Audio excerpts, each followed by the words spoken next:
Hi, welcome to the Freeman Conversations. I'm Jobert Ocal, the online editor of the Freeman, and this is the second episode of Power Women, our tribute to the women who are not afraid to make a difference. And today here in the studio, live, are members of, well, these are women who are not afraid to make a difference. They're making a difference through their love for the written and spoken word.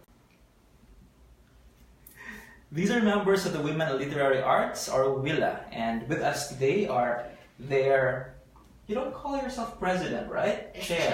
Chairperson, Jonaline Hannah Gabales. We also have with us their immediate past public relations officer, Cindy Velasquez, and former chair, and now co-chair of Ma'am Hannah, the idol of everyone, Des Baroda. Thank you very much, ladies, for being with us today. Thank you for having us. And of course, we can't start without acknowledging also another member of WILA who's with us today. Yes. In the audience, Miss Lian Jane Hani Rama. Lian, thanks for joining us today. Are you doing fine there? Yes. First of all, happy Women's Month to all of you. Thank you. Well, to all of us. To all of us, actually. To all of us. It's for everyone. It's for everyone. Okay, we're celebrating Women's Month. And please tell our audience about WILA. What do you do in WILA and what is WILA all about? Okay, WILA is a civil society organization. It is the only women writers group in the Philippines. And it has been around for 26 years now. So we have celebrating our 27th anniversary this year, sometime in September. And as an organization, this is an organization of writers who vow, correct? Yes. Vow to support each other in our writing. Of course, now writing is a very individual activity, but a writer still needs support groups, and WILA is one of that. So for example, we have workshops to critique each other's work. Mostly it's a formal workshop, but sometimes if you can actually ask Cindy, basahan ko di ako balak magbuo sa ima ikasulti. So that's one way we support each other, and then we also aim to bring literature to the public, especially to Cebu or Metro Cebu. And so one of the projects that we recently did was the Pick a Poem project. So we had our poems printed on small pieces of paper, rolled them up, and then place it in a fishbowl ba to? And then offered it to people in a mall one day. I see, interesting, and we saw that it was a very, very effective way for making people really like reading, especially poetry. And so I think we will do this more and more, and have more of the Pick a Poem bowl everywhere else in the city, maybe in the libraries, or I don't know. So Women in Literary Arts, is this, I don't know if this is a legitimate question, is this exclusive to women? Yes, but we do have an honorary member, that is former Judge Simeon Dumdum, also a celebrated poet. Multiple Palanca Award. Of course, yes. Winning. And he's always there, sometimes even in the meetings he's there to take our pictures, just like Julian is doing. Or of course in workshops he's a valuable resource person. He's always there. In the anniversaries he's always there. So and we have actually other men writers who also join us now, like the young writers in Nino Loyola, if I may mention his name, or Julius. Julius Codera.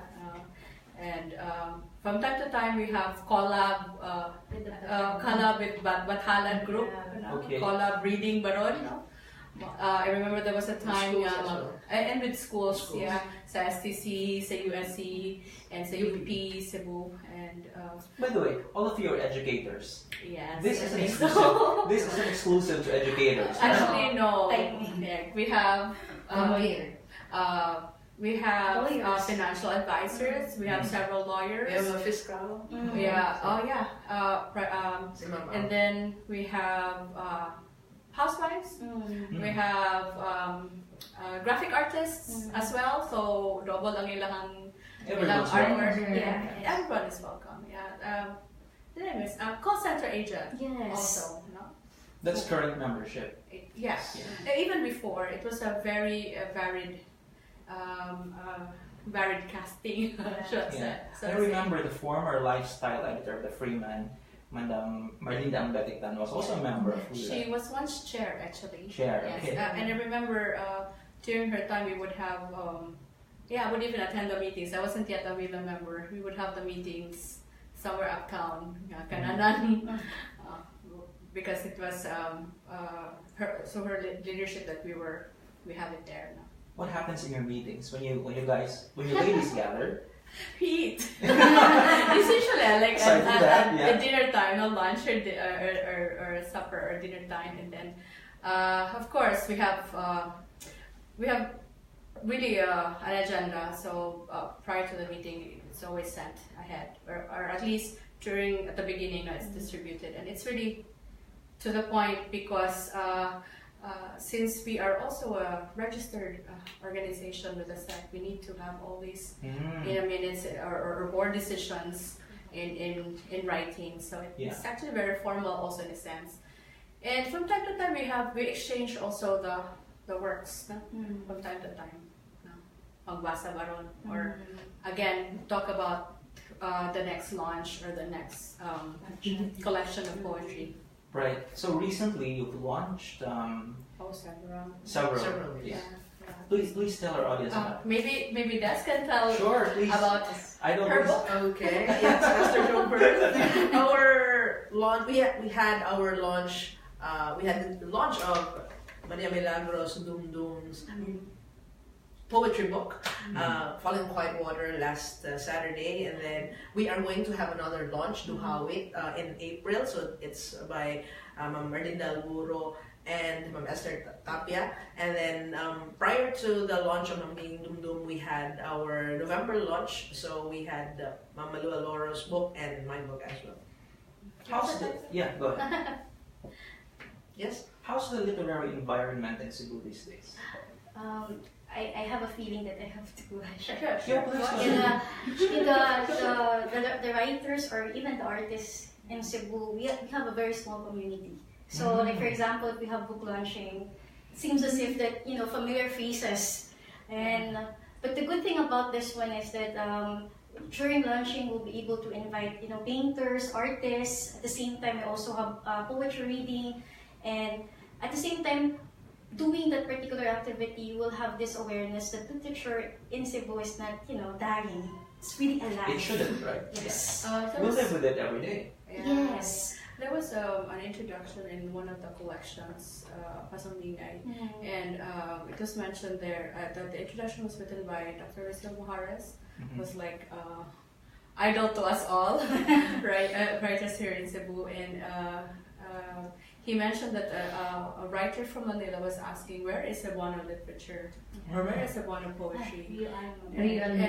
Yeah, that was Rio. I didn't want to mention, but okay, it was Rio. Rio Almaho mentioned it, and so, but it wasn't really like putting it down. It was really more like, where are your publications? Why aren't we sending them to the other regions, to the other places, the Philippines? So. But I guess that was a few years back, not 10 years ago, but a few years back. But I guess now with all the book launches and with all the poetry reading and more these activities are visible, especially in social media.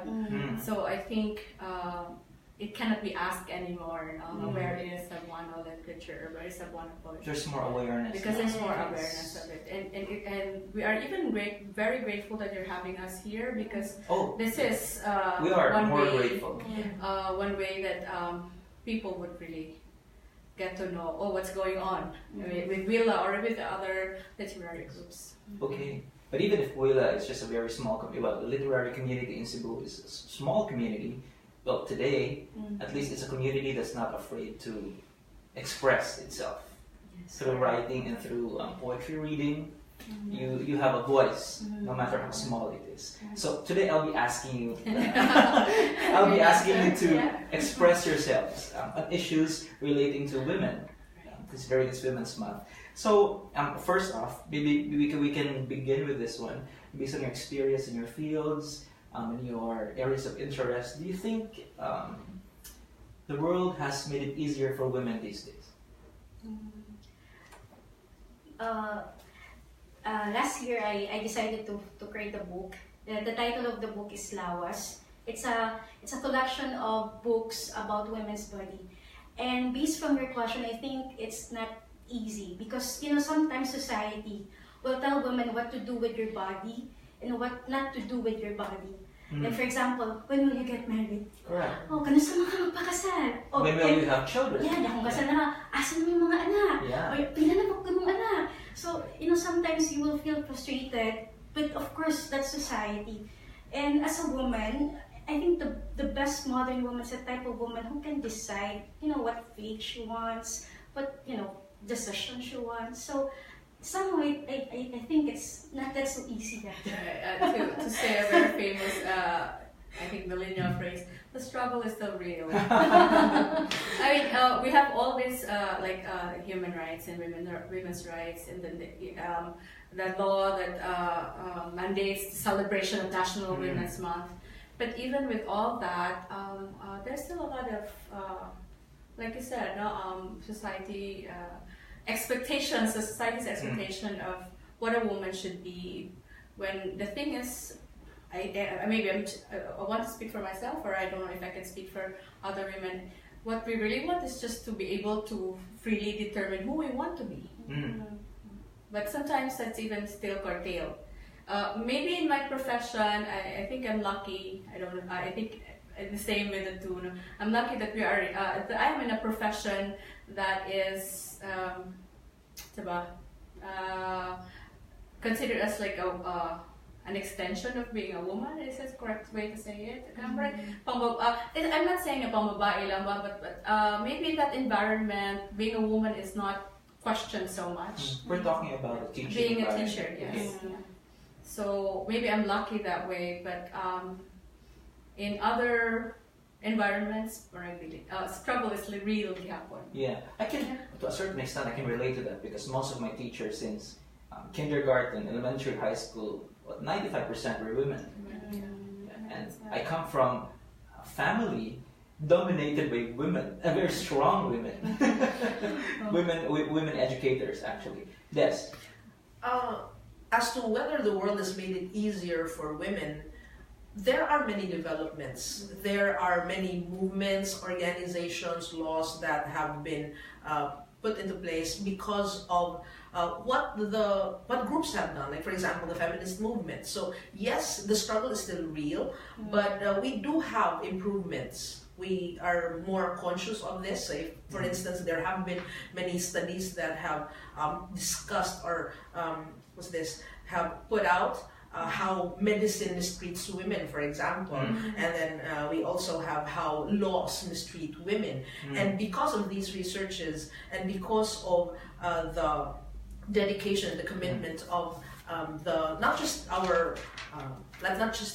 those who have started the feminist movement, but education, they have these people in these fields have shared or have educated more and more people. So that is why there are improvements, but we would not stay. We would not content ourselves with the current improvements. There is still a lot to be done. So yes, it is relatively easier compared to before, but there is still a lot to be done. Yes, Ms. Hannah? I'd like to see the day now. We don't say anymore, this is women's rights.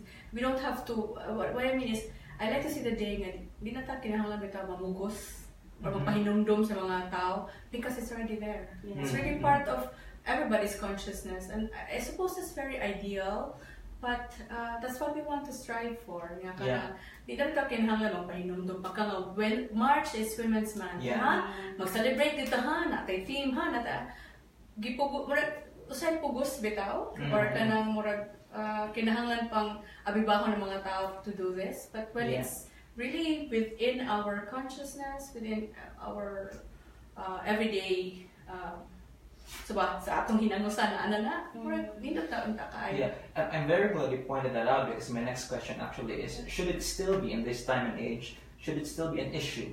Should women's rights still be an issue? Why are we still debating about whether or not women you should have this and should have that. And you pointed out it's still an ideal that we have to strive for. What challenges do we face today specifically? First and foremost, I think those who are, let's say, who are more open already, or who have been, let's say, more aware or educated about how things should be, that there should be no compartmentalization, that there should be no subordination. So as to whether it is still an issue, is it still an issue? Yes, it is still an issue. Maybe in some circles, in some organizations, it's not anymore a thing. Gender is not anymore a thing. But we cannot deny that there are still parts of our country where, even in our province, that we still have to check that mindset that there is a superior or a privileged gender, because sexism is still alive. And yes, we hope that it's not anymore going to be an issue. What we should look into is actually humanity. So why do we have to say men and then women, LGBT, or so why the labels still? So we hope that it's not anymore going to be an issue. Even in the home, I think I got this from Chappie one time. Even and she mentioned it, and I agree. Even in the home, there are things that are set na pang babae or pang lalaki, and we can't fault maybe the earlier generation to have that kind of mindset, because that's what they are also brought up with. But maybe we can start changing that, no, na kanang katulagino, ang mga chores nga pang babae ra, ano di ay magluto tatanan, kay mga tatanan, or manglimpyo tatanan, because we all need to live in a clean environment, no? So kanang mga distinctions ngayon na kanang. And these are carried over, the language we use also, like kanang naman ka, wag ka namin nyo, kanahalin, sa baligya kay mahalin. It's you're commodified, ba? Even as a woman, so we're like, can we check that? I mean, if the words we use, the labels that we use, can we check that? And sometimes when you point it out on, somebody does something or says something and you point it out, ikaw mo ito'y bati bitaw, kay mo rin, gabi na kay kaka-sensitive, that's another issue, no? So it might be an Asian thing or Filipino thing, we're too sensitive. Don't you think? But it can be for good purpose. Dili pud nga ma-violent ang imong reaction, and that can't be, but it can be for a purpose. You are sensitive because you want things to be better, but not sensitive for yourself lang or selfish gratification, but you want things to be better for everyone. Yes, it is. This reminds me of the Babay dance, because I think before the Spaniards came to the Philippines, we have the Babay dance, and if you try to trace it, they have this. They were the storytellers, they were the narrators, they were also healers, and women before were strong. And over time, when religion came, society came, a lot of changes came. So somehow the change of women, it evolved into something else. But we cannot also, we cannot force we can stop the changes. But I think one of the biggest things that we have to look at is we have to be open-minded with the changes. So that's one of the things that we have to look at too. No matter what's your gender, a woman, a man, as long as you're open-minded with the changes, I think it will, help you to move on. Yeah, I think education plays a really good part now, and not just formal education, but like I said, go back to the home. Parents are more conscious of how they bring up their children, and be generally respectful of everyone, regardless, girunta, no? Yes. Hopefully. Again, I am very idealistic. Actually, we are generally polite, but in terms of, as what you said, being sensitive, we have to be sensitive. So because it is in being sensitive that we are able to be open, that we are that we can bring ourselves to more opportunities for learning and for a dialogue. So there, and then as to whether we have what was it again? You made mention of the the roles.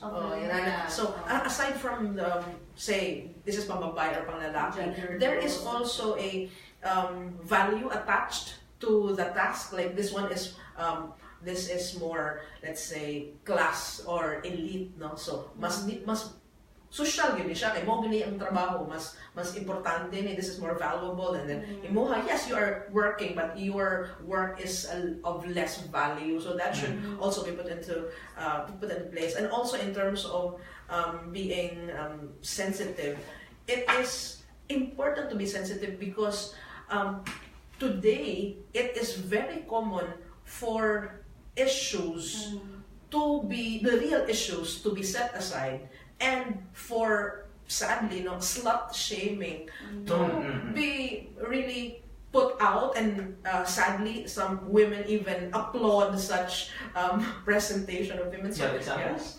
Yes, can I? Okay, I'll just give an example. You can cite examples without necessarily naming names. Yes. So here, so for instance, let's say si babae. Si babae nga itong hinganlan o Maria Panalitan. Tago sa pangalang Maria. So Maria has her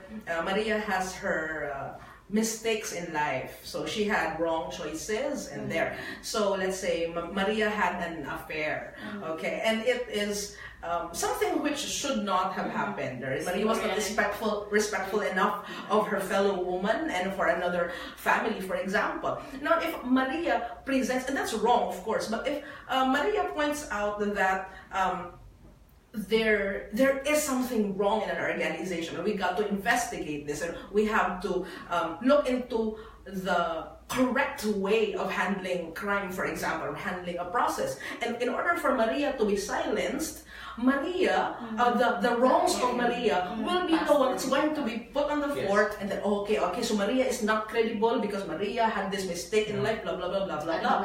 Okay, yeah, so ad hominems, and the ad hominems are sadly very mainstream, popular na kaya siya, and it becomes the main issue now. So instead of the real issue, it is the mistake of them. Yes. Yeah. So there.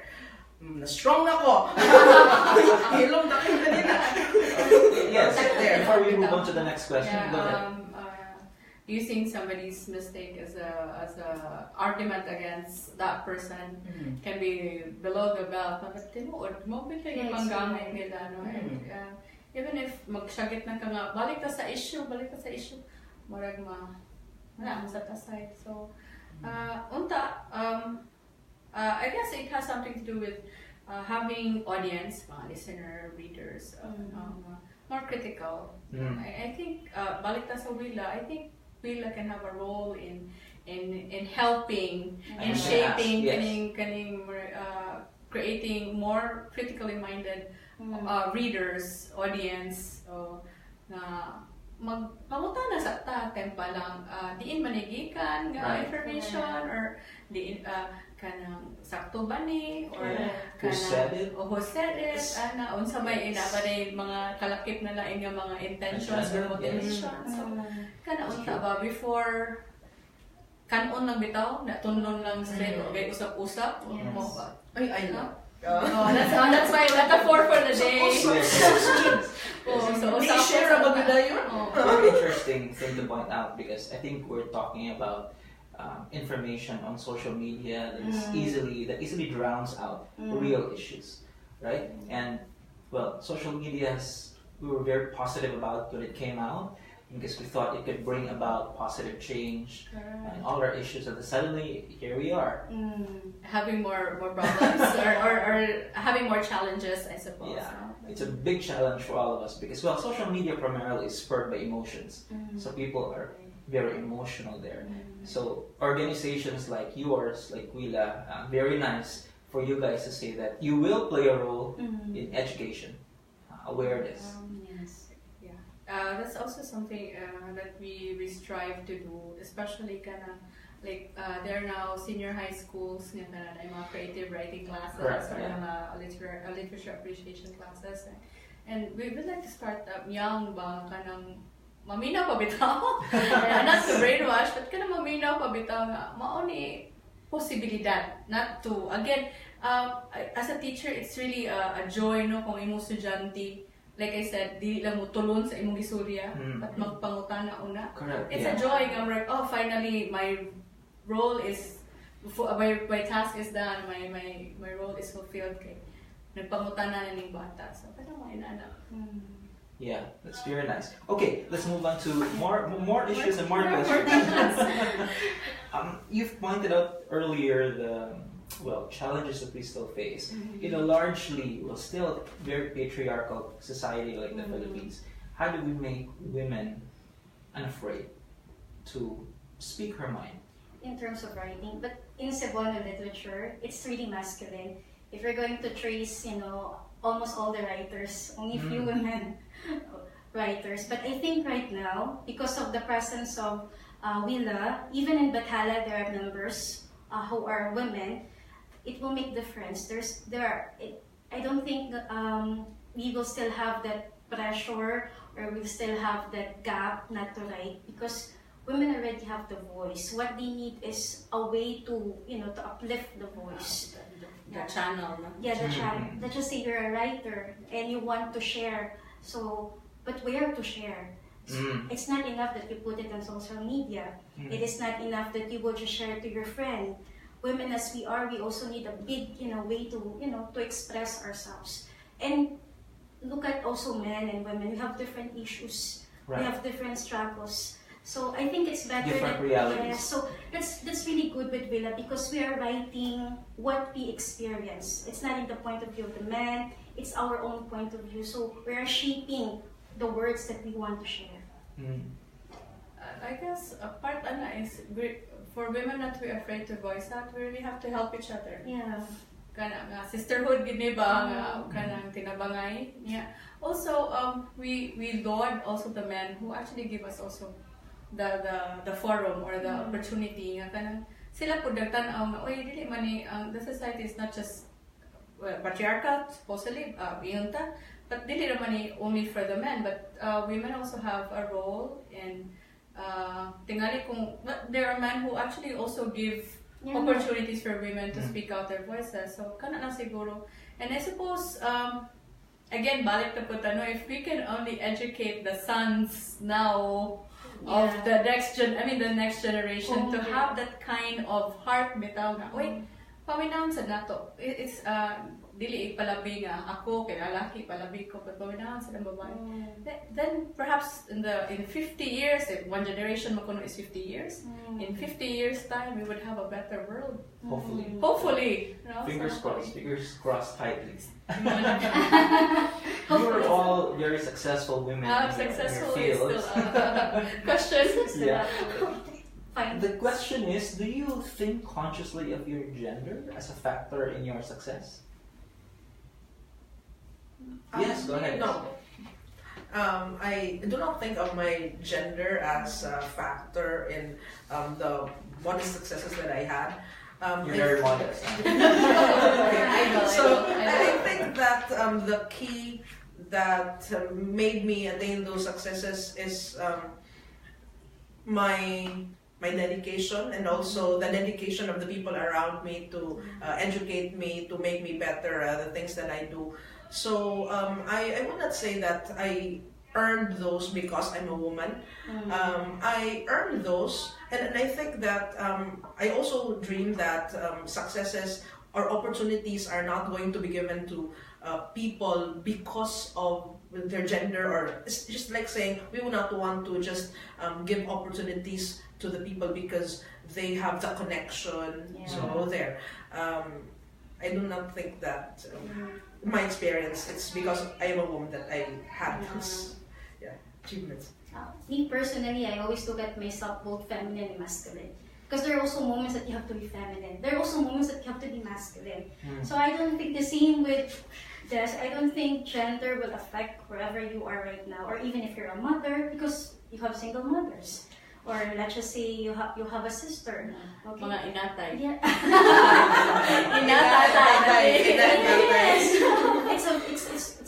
It's one of the challenges that we have right now. So I don't think it's a big factor, especially right now in the 21st century.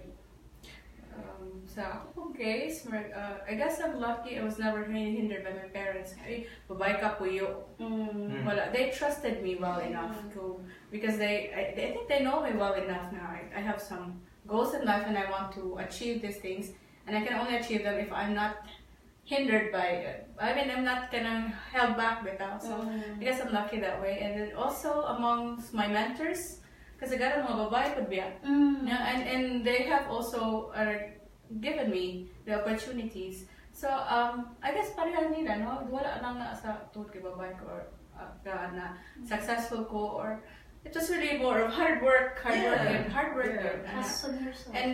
perhaps because again I am in an environment allows women to basta mo bulihok ka, mo trabaho ka, padayon, I'm kind of lang, no? So I guess we're lucky in a sense. Yeah. I don't know. I don't know. I don't know really. Speaking of your being women, what qualities do you think make you successful? Successful in what you do, in teaching, for instance, education. So hard work. Yeah, me being open-minded. As what I have said, there are so many changes. Even the students right now, very different. So you have to be open-minded. Look at the two sides of the coins. You know, you have to also accept that changes are there, and you should never close or block any, block something just because you don't understand it. You have to adjust. Women as we are always doing that, especially at home. Even in relationships. But exactly because you can expound. Yes.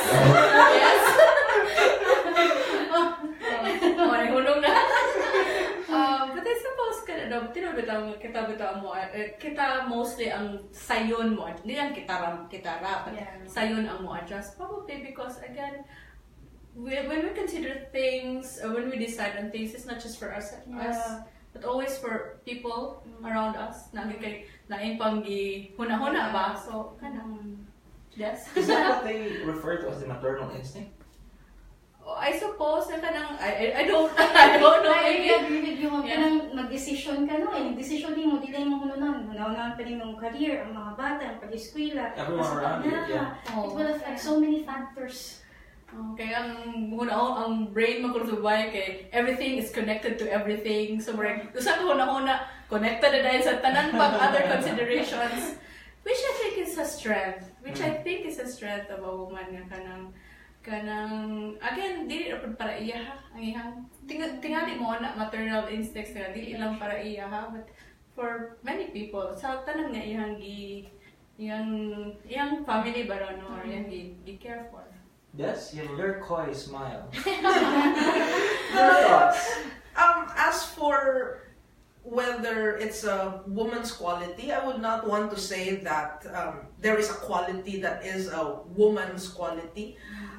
But there are qualities that are developed because of nurture and because of constructs as well. So maybe being flexible becomes a woman quality because the woman is the one expected to adjust. The woman is the one who is expected to be sensitive or to be very open, or let's say the woman is not the specialist, that in the sense that she is going to just specialize on one thing and then not anymore see the others. Yes. So I don't think that I would say a woman's quality by nature. All right, but the point of the having a certain quality, I think, is should not be made exclusive for a certain gender. So but I heard women are very good at multitasking. I remember a student who was sharing that the word multitasking was invented because of a woman. Okay. Everything is connected to everything, no? Yeah. But I suppose that's quality. Pwede mo po ang babae ng mga one-track mind. Pwede na. But I suppose the quality that's been honed, maybe again, ma-observe ni mo sa uban nga na like parents, sa mga tiya, ang mama nga pinana po ng quality, so ma-imbibe ra po di mo. But like I said, flexibility is not just for us women, but it's for everybody. Is kaalam ka na murag sayon lang siguro para nato, no? But sayon lang siguro para nato. Okay? Again, daghan mga other considerations na hindi tanaw. Yeah, because I remember that film called Saving Face, and I thought that it was really very difficult for women to be in that environment, that they have to adjust, and it's not just adjusting to a personality, but it's adjusting to a tragedy, and just saying, okay, I am going to keep the pain, even if it was really a major pain already, but having faces disfigured, and we also have we also have mutilation. Yeah, mutilation in places where there is FGM.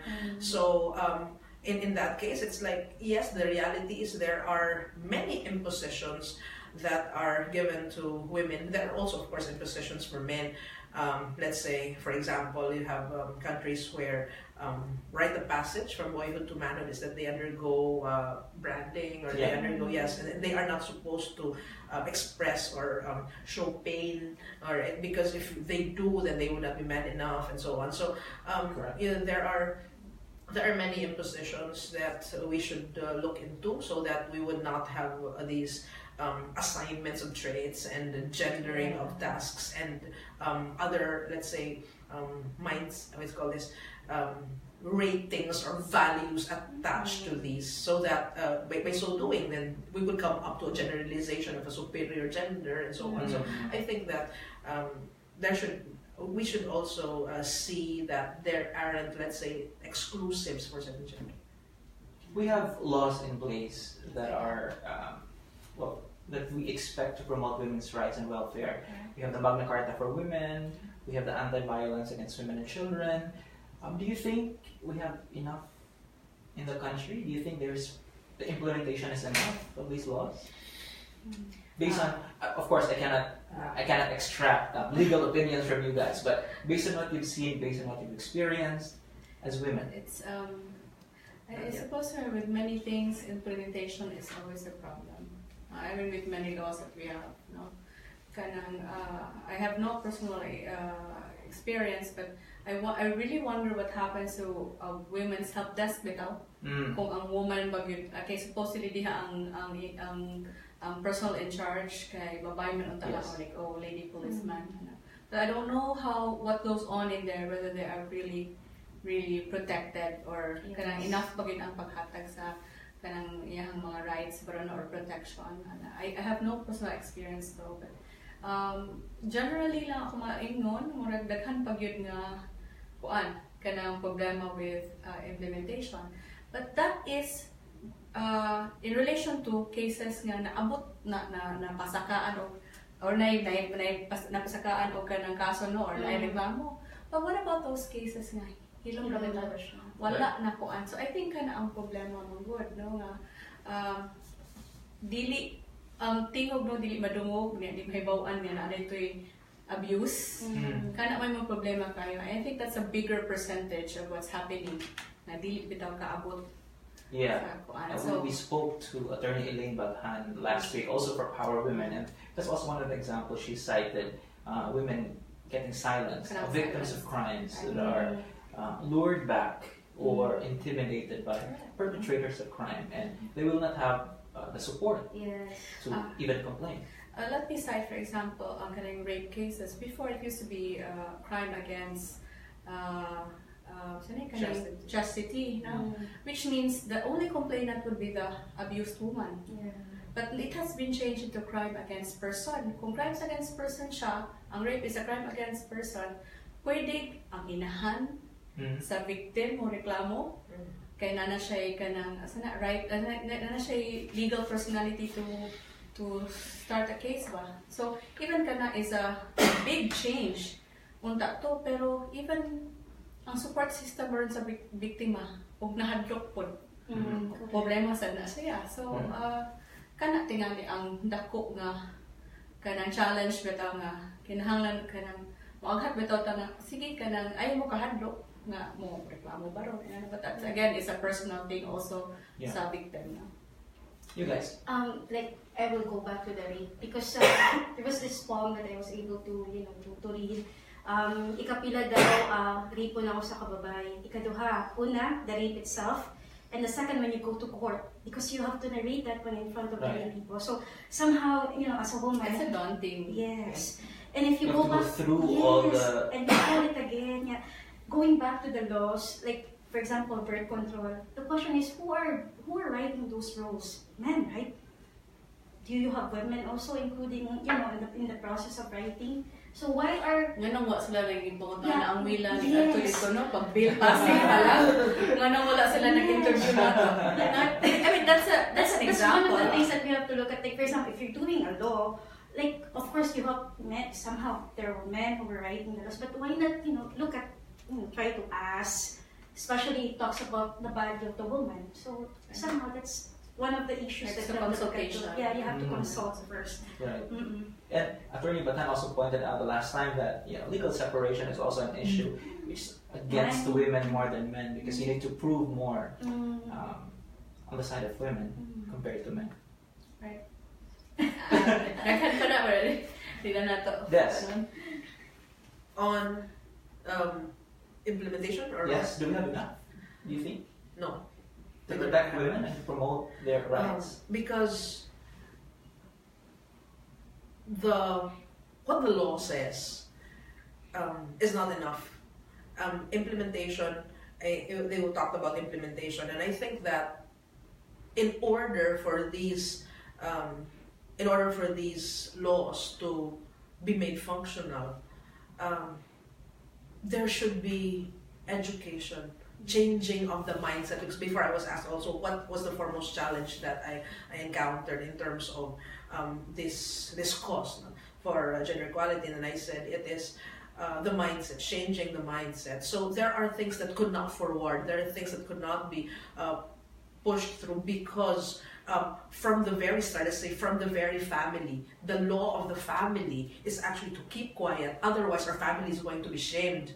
And so let's say you were violated by your cousin. Yes, you are going to go, I do understand that you were violated by your cousin, but if you're going to put that out, what is society going to say about our family? So just keep it to yourself, do not anymore go near your cousin, and I will make sure that your cousin cannot anymore come and do the same violence on you. All right, so it's very cultural. Yeah, yes. So with the implementation, yes, the law implementers will do have their part, but implementation can be, let's say, put a fence up, or let's say the implementation can be a forbidden thing in the family.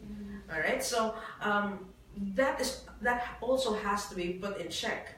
I would not want to discuss. I would say I do not have the capacity to discuss the law. There, and then in terms also of the handling of the cases, I am not sure whether the handling is always right all the time. And more often than not, I'm glad you pointed it out. It's the change of the mindset, changing the mindset. It's usually the most difficult thing to do. Yes, I have a friend also who said that it was her mother. It was her mother who told her how about talking about things, fixing things in the family because of what her husband did. So and then she was the one who asserted. In fact, her mother tried to negotiate with her to forgive her husband. And good thing that my friend is really strong and empowered. And then she pointed this out. It should be this, and so on. So her decision was what was scary. My friend's decision was what was scary. So there, I mean, mindset is very important because there are still women who say that, who also agree that SSS should be it. SSS. If you're a woman, SSS. Suffer in silence with a smile. Okay. There are still those who believe in that. Para santuson ka. Mag-antos ang pag-antos makapasantos. Diba? Okay, so aside from well, the lawmakers have that's their task, and we also have to empower each other so that we would have that mindset that will not make us guilty of complaining or that make us feel bad about claiming what is due there. So we participate. It's important that we participate. Okay, let me bring you to a quote from the future wife of Prince Harry. I'm bringing this up because she's practically one of the women of the hour, Meghan Markle. Very popular. Yes, and she said in one of the, I think this is also in line with Women's Month. There was a forum in the UK, and then she said, Meghan said, women don't need to find a voice. They have a voice. They only need to feel empowered to use it, and people need to be encouraged to listen. Your thoughts? I think it's assumed already that we have the voice. But the good thing about what Meghan said is that you just need to listen. The last line, yes. It's easy to say that you have a voice, but you will still be voiceless if nobody will listen to you. And take note, every woman, we have our individual voices. We have different voices. Everyone is different. So that's one of the main reasons why we need a lot of people to listen to us. But so how are we going to do that? Exactly. How do we make them listen? Yeah. So one of the ways is what we're doing in WILA. We write our poems, we write our stories, and through those stories, we'll be able to give awareness to the people who may not have that voice yet. And hopefully they can find also their voice in the process. So literature is very significant as part of becoming of women in literary arts, because it's the only way for us to provide also our contribution, not just here in Cebu, but hopefully in the Philippines. Yes, Miss. Last time when we had our reading, poetry reading for this month, one of the poems read was Padong Pani launched one of the poems kang Esther Tapia in the future Duhawit na collection, and it talks about an abused woman, no? And yeah, how later on she worked in a nightclub, I suppose, no? Yeah. Every time kasi yung ka-table, i-story niya yung kaagi. Every time balik-balik with a little variation. So in that gamay nga sugilanon na mention per poem siya, per sugilanon ang title, na pakita ito how she used her voice to tell her story. But what was interesting about that was when Dr. Aburo read it, in the audience was also si Attorney Virginia Palanca Santiago, who is a volunteer for Law Inc. Yes. Okay, we former invited Deputy Ombudsman. Yeah, she was my professor, and actually we invited her for a talk also during that reading. And she said, nindot na babasa sa mga babae nga among bitang ilang kahimamat, ilang gi-save, or ilang gi-atiman. Okay, basin pa niya, o they could relate to it. O magkahuna-huna sila bang, uy, nakaswat about ani? Ako man yung kaagi, pero yung gisuwat, hala, pwede di ay na. And it opens a lot of possibilities with that. And I think that's one thing that we need to do, really open a lot of possibilities for women and for everyone actually. So, again, literature has a role. Yes. Very nice. Yes? Aside from making the voices heard, I shared also before that we should not just encourage people to listen. It's more of educating the people to listen. We have to educate the people to listen, because we say encourage. For me, encourage is very light. They can say, okay, sige, you nindot na. All right. Yeah. So strongly required. So in order for people to listen, they have to see the value in listening. So aside from telling the stories, which I do believe that storytelling is very powerful, and also having writing poems and stories amplify the voices of women. We got to, for those who have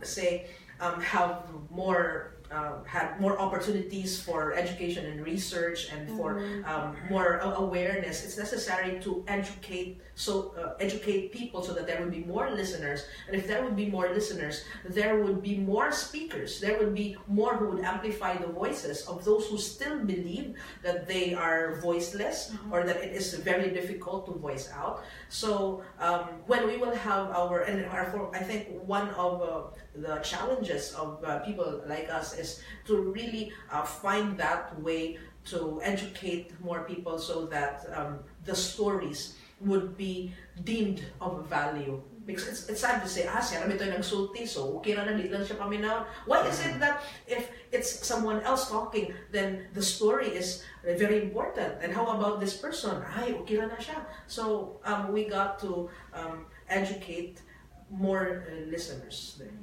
Very nice. Well, a bit of good news according to the World Economic Forum, the gender gap as far as education is concerned in the Philippines is now getting more positive these days. So a little bit of good news. So speaking of education, educating the people, amplifying the voice, please tell our audience about your efforts in WILA to do just that. Upcoming activities, please. Okay. Plugging Of course. okay, Carol. Go ahead. We're not done with Women's Month now, and so I don't know. Appreciating women and promoting the rights and welfare should not be limited to March. Yes, yeah.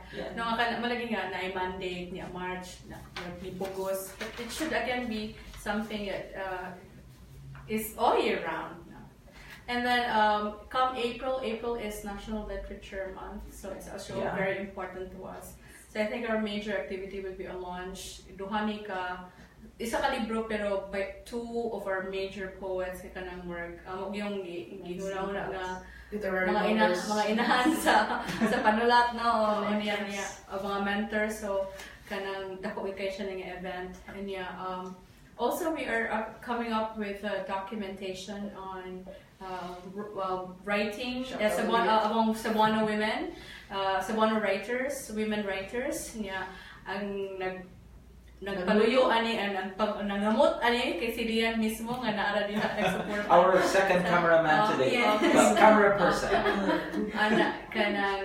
So it's a documentation of women writing in Cebu. Apilo na diha katong taliwan na mga writers nga this generation do not know about, but they actually paved the way for a lot of women writers. Yes. And in fact, many of these writers katong nauna were actually given opportunity by men writers during their time, kasi gisaligan po sila sa ilang panulat. Hantod na sa mga bagong tubo nga mga writers. So and then in sometime in November. Wait, the documentation will be about their work or about them? Both. I mean everything. I-feature gid ang writer or ang writer ang iyang influence, iyang environment, iyang work. Where can we see this? It's still we're still going to make it, but soon we will launch. When mo man siya 45 minutes. Is going to be a book or it's a multimedia album. Okay. 45-minute video. Alright. So in the future, sometime this year we will launch it. I hope makuan siya. This is an NCCA sponsored project, and then we also have children's storybooks. This will be published. Pwede na ako i-plug na, no? Yes, will be published by Rafi, the Roman Aboitis Foundation. Kuan siya, mga napo nga children's stories, bilingual. So this is our tampo, our offering or our contribution to kaning namanta atong MTV nga program, no? So mother tongue based nga program. So nana diha bilingual ang mga folk tales nga Cebuano folk tales po i-retell. Yeah, illustrated na siya. So sometime in November we hope to also launch this collection of children's stories. So again, this is a part of our efforts to bring literature it's an advocacy, to bring literature to the public and help our educators at the same time. Innocent question, because you mentioned a bilingual book coming out. Because listening to you or looking at you guys, very successful in your careers in education, Mike in English. So if you want to become a member of WILA, do you have to have? No. You have to be this excellent in the English language, or no? In fact, that's very interesting. What are the requirements? Actually, it's a misconception because this one member who joined us because dili siya kay balo mo binisaya lagi na ang WILA pwede man maging English and ko nga Because many of us are bilingual writers, Yes. actually. So bilingual gida. Most of our books are bilingual, na translation, usually translated by the poet herself. So no, dili na siya, walay language requirement. Galing lang kayo murag natuyo lang karon. Ang requirement is maka-workshop siya, like maayo kung pwede man no, creative writing local workshop na no, so creative writing workshop and publication. Mora, no, and then kung clarify further. You must have already published before you can become a member. Like published in a newspaper, whatever magazine, platform. so not necessarily, not necessarily whatever platform. So let's say, for example, we have literary magazines or literary sections in newspapers. There, Online publishing. Sana, it's a little bit, it depends on who's curating the online publication. I say if it's Kabisdak, for example, it's curated by Sir Mike Obeneta, so okay na siya. But if you're self-publishing, we have a little bit of reservation towards that. No? But then again, maybe the candidate shows promise, encourage lang siya to submit maybe in kaning mo sa mga literary magazines pwede man and the local dailies kinaman may literature section, so pwede na siya. And then usually the candidate will be invited to attend some of the meetings even before mag-experience siya, to get to know how things are done during the meeting or during the activity. And then usually iyang swearing in is anniversary, which is September. Anniversary. You will be celebrating your 27th anniversary in September. Sometimes it's supposed to be a homecoming anniversary, so we will actually be inviting the past WILA members. That's very active nice. Or not active. Congratulations in advance. Hi. Former chair, yes. My question is, your question is. Message to, okay, I'll let you begin. Your message to your fellow women in literary arts, and to the men watching us. Let me drink my coffee. Okay. For a message, it is necessary. It is necessary. It is an imperative to believe and to accept that there should be no gender inequality. Okay, that we have to believe and accept that we are not inferior or superior beings. We are people. We are human beings, and it is but necessary that in order to contribute to society, we also empower ourselves and empower the people around us. However we want that to be, say for example, we can empower ourselves and others through writing or through speaking or let's say but different professions, because the foremost thing that I believe is to really put our view in check, so that we would not be hindered by the view of inferiority or superiority. Very nice. Go ahead. For me, it's important that we have to respect each other. No matter what's your gender, no matter what's your belief, culture, religion, the most important thing is we have to respect each other. Although we have different stories, we have different pasts and experiences, what matters the most is, we get to, say hi and hello, understand each other. Respect is the key to everything. Respect is respect, right? Kindness. To add to that, I think kindness. Pagka masinabuton po, no? Di ba dayon lain ang huna-huna ba? Well, understanding and kindness to what, again, regardless of asa gikan ang tao. Kana tingali. Nya magtinabangay ta. Yes. Tinabangay. Very nice message. Thank you very much. Thank you. Ladies, former chair Des, Thank you very current much, chair Ms. Hannah and Cindy. Thank you very much for joining us today. And of course, Yes, our second camera person today, Leanne. These are members of the Women in Literary Arts, or WILA, here in Cebu, the very first and the only organization of women in literary arts in the Philippines. And they have joined us for Power Women today. We had, we still have them with us today, Jonaline Hannah Gabales, their chair of WILA. We have Cindy Velasquez, their immediate past public relations officer, and former chair also of WILA, Des Balota, and our second camera person today, Leah Jane Helmi Rama, Secretary of WILA. Thank you very much, ladies, again for joining us. And to all of you, please join us again next time as we continue with our special series called Power Women. This is our tribute to women who are not afraid to make a difference. I'm Jobert Ocao, the online editor of The Freeman. Thanks for joining us today. See you again next time here on The Freeman Conversations.